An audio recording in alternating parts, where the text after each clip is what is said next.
आज मैं आपको ऐसे अद्भुत क्रांतिकारियों की जानकारी दूंगा जो ब्रिटिश आर्मी का झंडा अपने ऊंट की पूंछ के ऊपर लटका करके चलते थे। मैं बात कर रहा हूं बलजी और भुर्जी की। बलजी और भुर्जी दो भाई थे और ये राजस्थान में सीकर जिले के पाटोदा गांव के रहने वाले थे और वहां के जागीरदार थे। ये बलजी यानी बल सिंह शेखावत और भुर्जी यानी भूर सिंह शेखावत। बलजी बड़े थे और भुर्जी छोटे थे। तो बलजी पाटोदा के अंदर रह के अपनी जागीरदारी का काम संभालते थे और भुर्जी जो है उनकी कदकाठी से वो बहुत अच्छे थे और उनका व्यक्तित्व बड़ा रोबीला था। तो उनके व्यक्तित्व को देख करके अंग्रेजों ने उनको अपनी आउटर राइफल्स के अंदर भर्ती कर लिया था। यानी इस आउटर राइफल्स का जो मुख्यालय था वो नसीराबाद में था। अजमेर के पास नसीराबाद है, वहां पर आउटर राइफल्स की छावनी थी। तो हुआ क्या कि वहां पर जो अंग्रेज अधिकारी थे वो भारतीय सैनिकों के साथ में अच्छा व्यवहार नहीं करते थे और भारतीय सैनिकों के साथ वो बुरा व्यवहार अंग्रेजों का भुर्जी को बहुत चुभता था। तो इसी तरह किसी अंग्रेज अधिकारी के व्यवहार से आहत होकर के भुर्जी ने उसकी हत्या कर दी और वहां से वो फरार हो गए। उन्होंने आकर के अपने बड़े भाई बलजी को ये सारी घटना बताई और बलजी के मन में भी शुरू से ही था कि इन अंग्रेजों के खिलाफ कोई न कोई क्रांति की जाए। तो दोनों भाइयों ने अपने कुछ सेवकों और सहयोगियों के साथ में गांव छोड़ दिया और अपने ऊंट लेकर के वो बागी बन गए और जहां जहां अंग्रेजों की संधियां थी उन रियासतों के अंदर उन्होंने अपने सहयोगियों के साथ वहां डाके डालने शुरू कर दिए। तो वो करते क्या थे कि जो धनी व्यक्ति थे उनको लूटते थे और उनको गरीबों में बांट दिया करते थे। यदि मैं उनकी तुलना रॉबिन हुड से करूं तो कोई अतिशयोक्ति नहीं होगी, क्योंकि वो ज्यादातर अपना जो धन लूटा हुआ होता था वो गरीबों में बांट देते थे। अपने पास सिर्फ उतना ही रखते थे जितना उनको खुद के खर्चे के लिए या फिर उनको जो ऊँटों को घी देना होता था, उनको चारा खिलाना होता था, उसके लिए वो पैसा रखते थे। बाकी वो गरीबों में बांट दिया करते थे। तो इन्हीं बलजी भुर्जी के ऊपर गजेंद्र दाधीच नाम के एक व्यक्ति ने एक म्यूजिक एल्बम बनाया था और म्यूजिक एल्बम क्या एक तरह से वो वीडियो एल्बम था जिसके अंदर पूरा चित्रण किया गया था उनके जीवन का और उनके ऊपर छावली गाई हुई थी जिस तरह से लोकगीतों में गाई जाती है।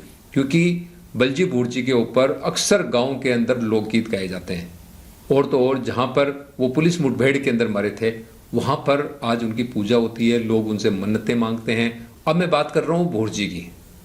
तो भुर्जी को क्या था कि एक तरह से कुछ खास करने की जिद चढ़ती थी। स्थानीय भाषा के अंदर इस तरह की जो जिद चढ़ती है उसको कहते हैं गूंग चढ़ना। तो मुझे गजेंद्र जी दाधीच ने बताया कि उन्होंने जब बलजी भुर्जी के ऊपर एल्बम बनाया तो उससे पहले उन्होंने बलजी भुर्जी के ऊपर काफ़ी शोध की। एक्चुअली गजेंद्र दाधीच बलजी भुर्जी के ऊपर एक फिल्म बनाना चाहते थे। तो उन्होंने पूरी स्टोरी लिखने के लिए उनके हर पहलू के ऊपर, यानी जो उनके पास कौन से हथियार थे, कहाँ थे, पुलिस के अंदर भी उनका जो रिकॉर्ड था वो उन्होंने निकलवाया। मतलब पूरी तरह से उन्होंने शोध किया और उसके बाद उन्होंने स्टोरी लिखी थी। हालांकि वो अभी तक फिल्म नहीं बना पाए। तो उन्होंने मुझे ये बताया कि भुर्जी को गूंग चढ़ती थी, यानी कुछ खास करने की जिद करते थे वो कि कुछ खास किया जाए। तो स्थानीय भाषा में इस तरह की जो जिद होती है उसको गूंग चढ़ना कहते हैं।